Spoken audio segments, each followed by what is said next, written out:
তাহাজ্জুদের সময় বিশ্বনবী উঠে মায়েশারে বললেন, আয়েশা ও আমার কলিজার টুকরা হুমায়রা। মায়েশাকে আদর করে বিশ্বনবী হুমায়রা বলতেন। হুমায়রা মানি যেই মহিলা রেগে গেলে, খুশি হয়ে গেলে, রাগের চোটে, খুশির চোটে দুইটা গাল আনার ফলের মতো টকটকে লাল হয়ে যায়। কোন সুবহানাল্লাহ। মায়েশা রেগে গেলে গালগুলো লাল হয়ে যেত, গাল দুইটা টকটকে লাল আকার ধারণ করত। বিশ্বনবী তাকে হুমায়রা বলতেন, হুমায়রা মদিনাতে কেউ জেগে নাই, চলো না আমরা দৌড় দৌড় খেলি। মায়েশা মহা খুশি, কারণ সব বিবিরাই চায় স্বামীরা একটু রোমান্টিক হোক। কোন ঠিক কিনা?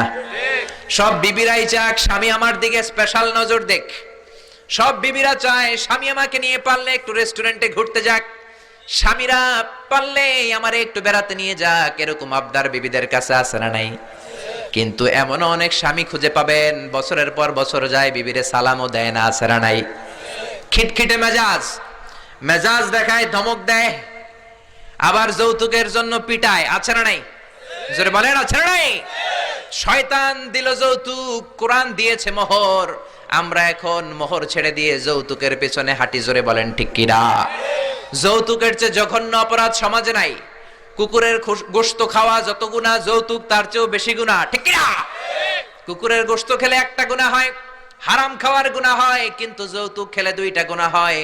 এক হলো হারাম খাওয়ার গুনাহ, দুই হচ্ছে শ্বশুর বাড়ির উপরে জুলুম করার গুনাহ। জোরে বলেন ঠিক কিনা? মায়েশা বললেন, ইয়া রাসূলুল্লাহ আমি দৌড়াদৌড়িতে রাজি। বিশ্বনবী বললেন, লেটস স্টার্ট দ্য কম্পিটিশন, চলো কম্পিটিশন শুরু করে। ওই যে